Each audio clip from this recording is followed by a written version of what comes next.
नमस्कार, स्वागत है आपका जनतंत्र टीवी पर और मैं हूं आपके साथ जूही सिंह और बढ़ते उत्तराखंड की खबरों की ओर। उत्तराखंड में वन्य जीव सप्ताह कार्यक्रम में शामिल हुए सीएम धामी और देहरादून जू में कार्यक्रम में मुख्यमंत्री शामिल हुए हैं। तो ये जानकारी आपको बताते चले, उत्तराखंड में वन्य जीव सप्ताह कार्यक्रम का आयोजन जिसमें मुख्यमंत्री पुष्कर सिंह धामी शामिल हुए, देहरादून जू में कार्यक्रम में शामिल हुए और समीक्षा बैठक में भी सीएम ने हिस्सा लिया। और वहीं देहरादून चिड़ियाघर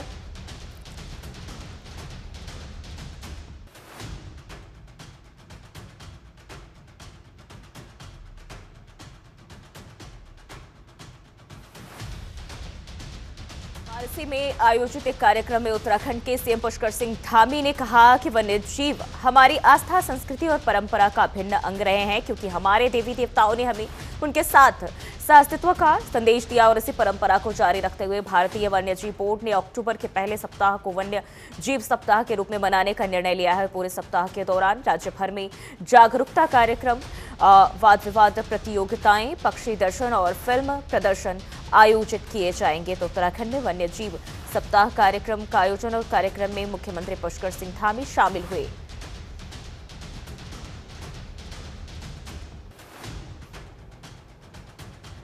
तो देहरादून जू में कार्यक्रम में शामिल हुए मुख्यमंत्री और समीक्षा बैठक में भी मुख्यमंत्री ने हिस्सा लिया।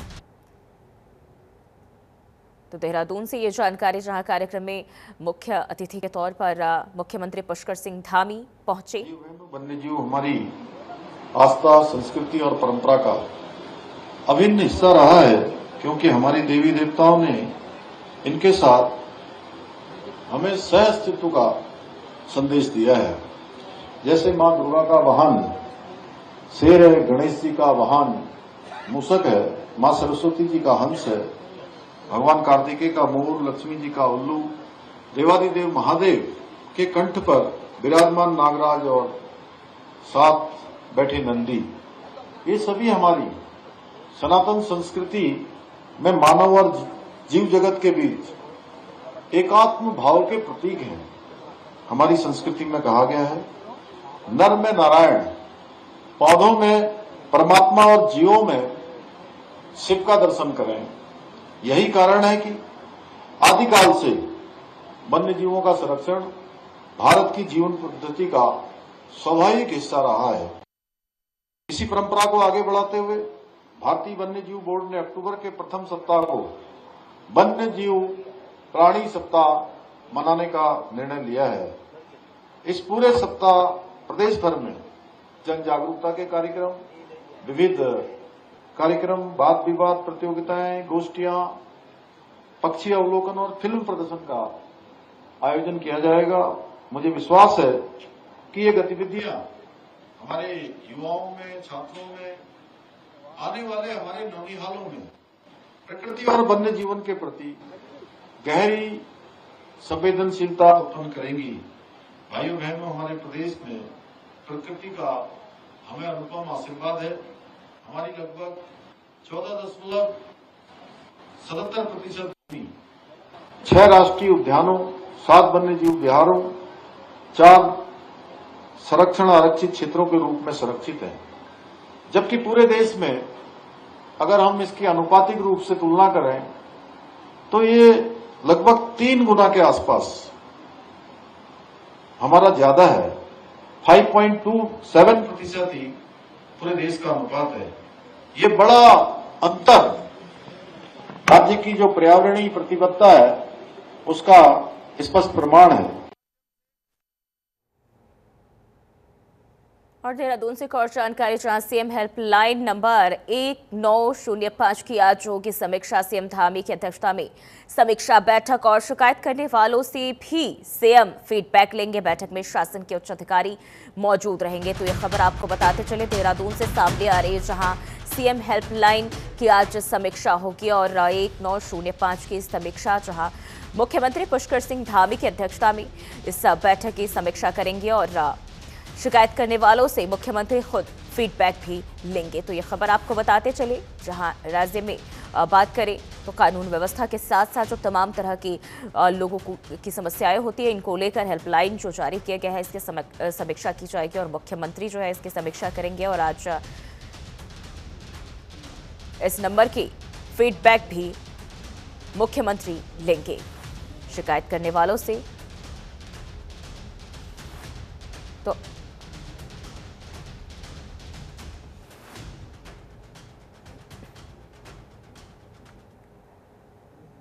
और वहीं अल्मोड़ा में केंद्रीय सड़क परिवहन राज्य मंत्री अजय टम्टा ने शहीद सम्मान यात्रा को हरी झंडी दिखाकर रवाना किया और इस शहीद सम्मान यात्रा में 0.2 में जिला सैनिक कल्याण अधिकारी और शहीद परिवार पूर्व सैनिक गणमान्य नागरिक जो है शामिल हुए। अल्मोड़ा जनपद के 4 शहीदों के घरों के आंगन से मिट्टी कलश में लेकर यह यात्रा लैंसडाउन होते हुए शहीद धाम देहरादून में जाएगी और इस मौके पर केंद्रीय मंत्री ने कहा कि यह यात्रा प्रदेश भर में चल रही है, जिसमें जनपद के 4 शहीद परिवार के लोग शामिल हुए और देहरादून शहीद धाम तक जाएगी और आम जन को देश की रक्षा में अपना अभूतपूर्व बलिदान दिया है, उन्हें नमन किया जा रहा है।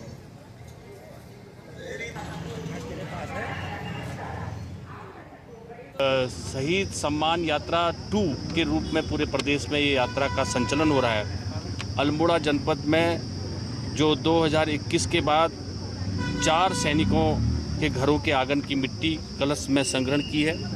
यह यात्रा यहाँ से लैंसडाउन जाएगी और लैंसडाउन के बाद वही शहीद सम्मान के साथ हमारे शहीद सम्मान इस यात्रा के माध्यम से देहरादून में जो स्मारक बनाया है उसमें स्थापित किए जाएंगे।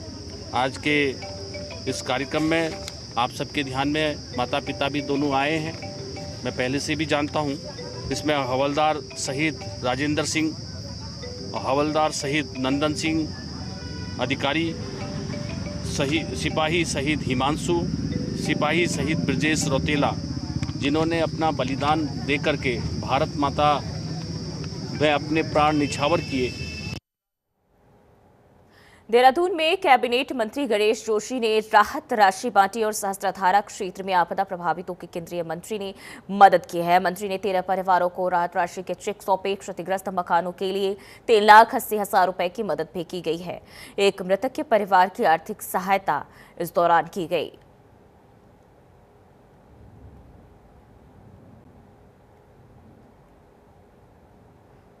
तो 13 परिवारों को राहत राशि के चेक सौंपे गए हैं।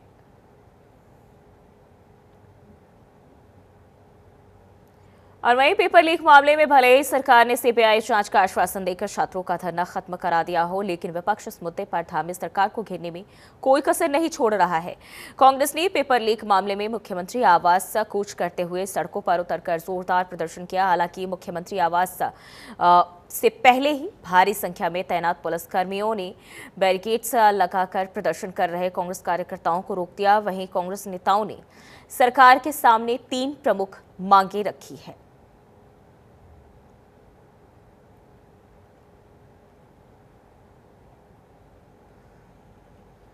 तो आपको बताते चले, पेपर लीक मामले को लेकर कांग्रेस का कूच और बड़ी संख्या में जो कांग्रेस के कार्यकर्ता है इसमें शामिल हुए और सड़कों पर उतरकर कांग्रेस के कार्यकर्ताओं ने अपना प्रदर्शन किया।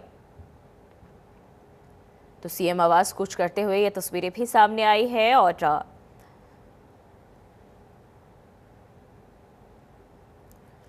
आपको दिखाते चले, जहां कांग्रेस पार्टी ने 3 प्रमुख मांगे उठाई है। सीएम आवास से घेराव में कांग्रेस के वरिष्ठ नेता मौजूद रहे और वहीं सुबह 11:30 बजे से जो है ये सीएम आवास का घेराव शुरू किया गया। पेपर लीक की जांच हाईकोर्ट के सिटिंग जज की निगरानी में सीबीआई से जांच कराने की मांग इसके तहत की जा रही है। यूके ट्रिपल एसपी गणेश अध्यक्ष गणेश सिंह मर्तोलिया को तत्काल बर्खास्त करने की भी मांग। पेपर लीक परीक्षा को कैंसिल कर नई परीक्षा तिथि घोषित करने की बात कही जा रही है। सीएम आवास से घेराव में कांग्रेस के वरिष्ठ नेता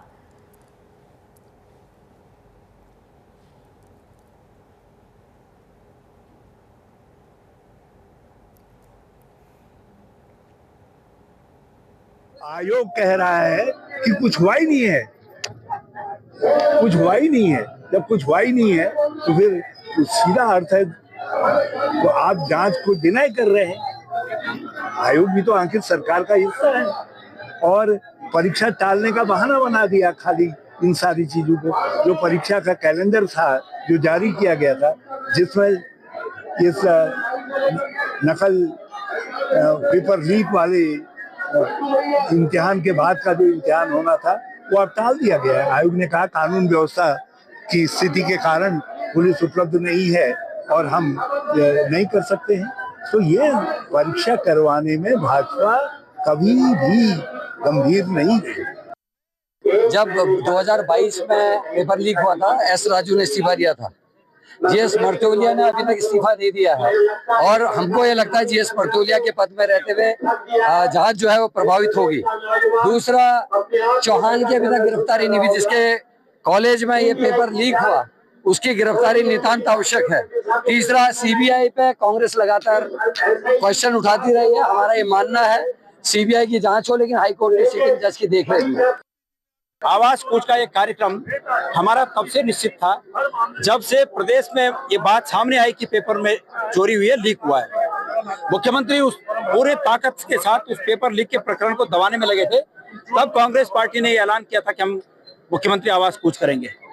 लेकिन अब जब सीबीआई जांच की संस्तुति हो चुकी है तो ये आधी अधूरी है, क्योंकि मांग हमारी ये थी कि सीबीआई जांच हाई कोर्ट के सिटिंग जज की अध्यक्षता में हो, उनकी देखरेख में हो।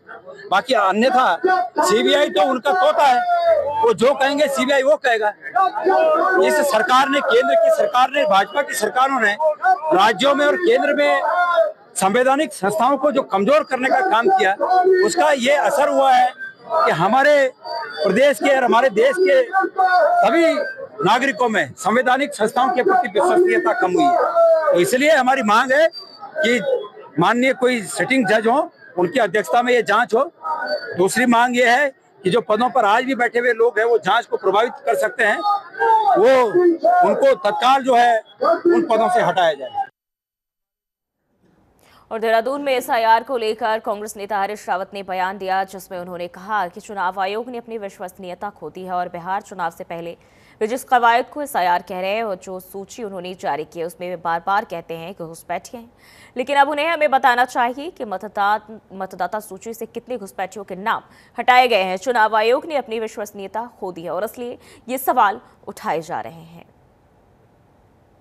हाँ, चुनाव आयोग ने अपनी विश्वसनीयता बहुत कम कर दी है और बिहार के चुनाव से पहले ये जिसको एसआईआर कह रहे हैं वो करवा करके और अपनी भत पिटा दी। अब वो जो उन्होंने लिस्ट जारी की है, इतना कहा कि इसमें घुसपैठिए घुसपैठिए घुसपैठिए। अब जरा बताएं तो सही कितने घुसपैठिए हैं जिनको मतदाता सूची से बाहर किया है, ये बताएं। और साथ साथ अभी आंकड़े सामने आएंगे कि कितने जेन्युइन लोगों के नाम काटे हैं, वो देखेंगे। और जो नए जुड़े हैं, अब तो भाजपा के पास जो पोर्टेबल मतदाता हैं, जिनको इस राज्य उस राज्य, इस विधानसभा उस विधानसभा सब जगह ले जाकर के वोट डलवाते हैं, ऐसे लोग बिहार में भी कितने हैं। अब हमारे कार्यकर्ता, वहाँ के हमारे नेतागण ये तथ्य सामने लाएंगे, क्योंकि चुनाव आयोग अपनी विश्वसनीयता खो चुका है, इसलिए ये सारे सवाल उठ रहे हैं। उत्तराखंड चारधाम यात्रा का दूसरा चरण जारी है। 15 सितंबर से शुरू हुआ दूसरा चरण नवंबर महीने तक जारी रहता है और ऐसे में अब चारों धामों के कपाट बंद होने की तिथि की घोषणा भी होने लगी है। गंगोत्री, यमुनोत्री और केदारनाथ धाम के बाद अब बद्रीनाथ धाम के कपाट बंद होने की तिथि की घोषणा भी हो चुकी है। धाम के कपाट 25 नवंबर को बंद होंगे। बद्रीनाथ धाम के कपाट बंद होने की तिथि की घोषणा हुई और बद्रीनाथ धाम के कपाट मंगलवार यानी 25 नवंबर को दोपहर 2:56 पर शुभ मुहूर्त पर बंद होंगे और इसके अलावा 23 अक्टूबर भैया दूज के पर्व पर शुभ लगन के मुताबिक बाबा केदारनाथ धाम के कपाट भी बंद कर दिए जाएंगे। विजयदशमी पर्व पर शीतकालीन गद्य स्थलों में पंचांग गणना के अनुसार कपाट बंद होने की तिथि की घोषित की गई। वहीं यमुनोत्री धाम के कपाट 23 अक्टूबर को दोपहर 12:30 पर शीतकालीन के लिए बंद कर दिए जाएंगे। वहीं गंगोत्री धाम के कपाट 6 महीने शीतकालीन के लिए 22 अक्टूबर को अन्नकूट पर्व पर अभिजीत मुहूर्त में पूर्वाह्न 11:36 पर विधि विधान से बंद कर दिए जाएंगे।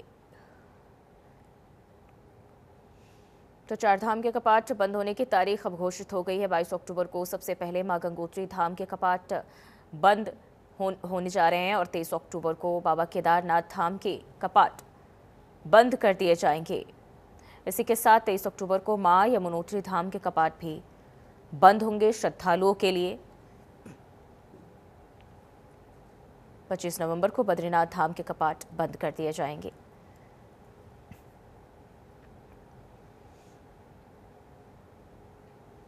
और उत्तराखंड के पुलिस महानिदेशक मुख्यालय ने सभी जिलों के पुलिस अधीक्षकों को निर्देश दिया है कि वे यह सुनिश्चित करें कि निरीक्षकों के लिए निर्धारित स्थानों पर केवल निरीक्षक स्तर के पुलिस अधिकारी ही नियुक्त हों।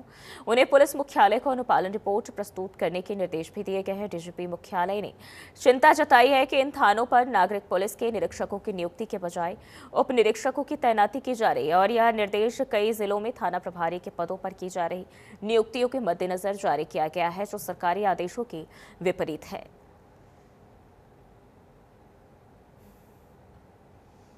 तो डीजीपी मुख्यालय ने चिंता जताई है और पुलिस महानिदेशक मुख्यालय के पुलिस अधीक्षकों को निर्देश दिए गए हैं।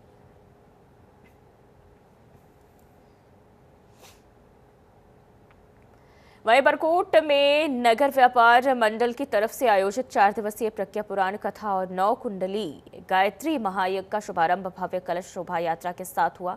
कलश यात्रा कार्यक्रम राणा लॉज से नगर के मुख्य मार्ग से भगवती मंदिर और चंद्रेश्वर महादेव मंदिर होते हुए कथास्थल पहुंचे।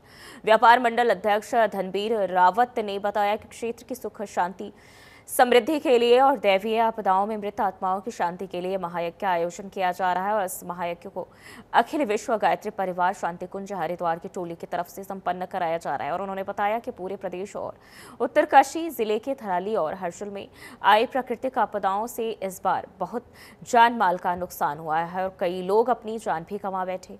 बीते कई सालों से बड़कोट व्यापार मंडल धार्मिक आयोजन करते आ रहे हैं और इस साल दैवीय आपदाओं में मृत आत्माओं की शांति और क्षेत्र की सुख शांति समृद्धि के लिए प्रज्ञा पुराण कथा और 9 कुंडलीय गायत्री महायज्ञ किया जा रहा है और 5 अक्टूबर को विशाल भंडारा का भी आयोजन किया जाएगा।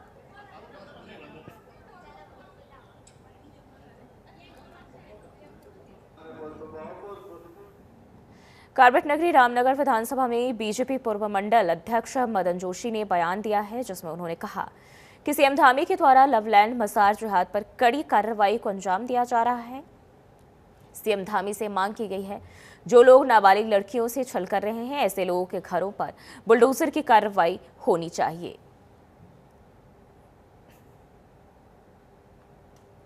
धामी जी द्वारा लगातार लव जिहाद, लैंड जिहाद पर और मजार जिहाद पर लगातार उत्तराखंड के अंदर कार्रवाई हो रही है और रामनगर वासियों की मांग है कि जो लव जिहाद द केरला स्टोरी रामनगर में जो लिखी गई 10 दिन पूर्व हिंदू नाबालिग लड़की को और एक मुस्लिम लड़की द्वारा बुर्खा देना और मुस्लिम लड़के से दोस्ती कराना, तो पूरे रामनगर में उत्तराखंड में उबाल आया।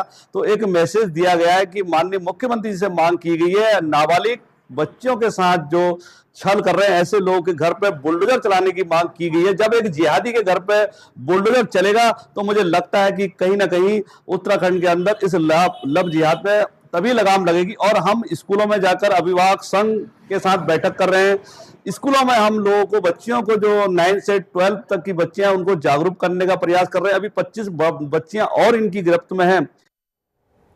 और वहीं उत्तरकाशी में सूचना महानिदेशक बंशीधर तिवारी दिवंगत पत्रकार राजीव प्रताप के निधन पर शोक संवेदना प्रकट करने उनके दीपनगर स्थित आवास पहुंचे। उन्होंने परिजनों को हर संभव मदद का आश्वासन दिया है और उन्होंने कहा कि सरकार इस दुख की घड़ी में परिवार के साथ खड़ी है और हर तरह से सहयोग सुनिश्चित किया जाएगा। बंशीधर तिवारी ने बताया कि मुख्यमंत्री पुष्कर सिंह धामी ने वरिष्ठ पत्रकार राजीव प्रताप के निधन पर गहरा शोक जताया है। मुख्यमंत्री ने परिजनों के प्रति संवेदनाएं प्रकट करते हुए घटना की गहन और निष्पक्ष जांच के भी निर्देश दिए हैं। मुख्यमंत्री के निर्देश पर पुलिस ने इस मामले की जांच के लिए SIT का गठन किया है। उत्तरकाशी के पुलिस उपाधीक्षक की अध्यक्षता में गठित यह टीम हर पहलू से जांच करेगी और पूरी पारदर्शिता के साथ सच्चाई सामने लाएगी।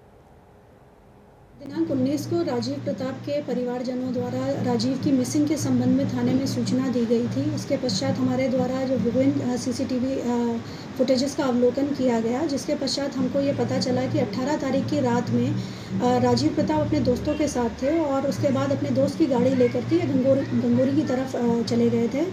जो हमारे पास फुटेज आई है 11:39 पर, जिसमें कि ये अकेले गाड़ी चलाते हुए दिखाई दे रहे हैं। उसके बाद 500 मीटर दूर पर ही जो घटना स्थल है, जहां पर अगले दिन उसके पास ही हमें इनकी गाड़ी मिली। उसके पश्चात से हम लोग लगातार इनकी सर्च कर रहे थे। गाड़ी को भी बाहर निकाल करके जब चेक किया गया तो उसके अंदर इनकी चप्पल मिली। उसके पश्चात से नदी में हमारे द्वारा लगातार सर्चिंग की गई। दिनांक 28 को इनकी डेड बॉडी जोशियाड़ा बराज से मिली थी। उसके पश्चात पंचायतनामा और पोस्टमार्टम की कार्रवाई की गई। पोस्टमार्टम रिपोर्ट में भी इनकी डेथ जो है चेस्ट और एब्डोमिनल इंजरीज, इंटरनल इंजरीज के कारण होना बताया है, जिसमें डॉक्टर द्वारा इस तरीके की चोटें एक्सीडेंटल इंजरीज होना बताया गया और उसी से उनकी मृत्यु की संभावना बताई गई है। इसके पश्चात घर वालों द्वारा क्योंकि कई अन्य फैक्ट भी लाए गए थे, तो वो सारी चीज़ें हम लोग विवेचना में उन सारी चीज़ों को वेरीफाई कर रहे हैं और वर्तमान में विवेचना की कार्रवाई प्रचलित है। हरिद्वार में टेरे विस्थापितों की जमीन के बाद अब इससे लगे उत्तर प्रदेश सिंचाई विभाग की जमीन पर भूमाफियाओं की टेढ़ी नजर है और यहां के सुमन नगर में यूपी सिंचाई विभाग की जमीन पर ही रातों रात अवैध निर्माण हो रहा है। गौर करने वाली बात यह है कि जहां अवैध निर्माण हो रहा है उसकी सीमा रानीपुर कोतवाली की सुमन नगर पुलिस चौकी से लगी हुई है। लोगों की शिकायत पर मौके पर पहुंचे उत्तर प्रदेश सिंचाई विभाग के अधिकारियों से निर्माण कर रहे ठेकेदार और मजदूरों को अवैध तत्काल निर्माण रोकने की चेतावनी दी गई है। यूपी सिंचाई विभाग की जमीन पर हो रहे इस अवैध निर्माण की आड़ में भू माफिया अवैध कॉलोनी विकसित करने की कोशिश में था और इस दौरान सिंचाई विभाग ने अवैध निर्माण करने वालों को कड़ी फटकार लगाते हुए अवैध निर्माण ध्वस्त करने और कानूनी कार्रवाई की चेतावनी भी दी है। मालिक को बुला लिया गया है। इधर आ जाओ। उसके बाद पेपरों की जांच होगी। जांच के उपरांत जो भी कार्रवाई होगी सिंचाई विभाग की तरफ से वो कार्रवाई की जाएगी। यदि इलीगल बन रहा है तो उसका ध्वस्त किया जाएगा। और फिलहाल के लिए इस बुलेटिन में बस इतना ही। देश और दुनिया की तमाम खबरों के लिए बने रहिए हमारे साथ।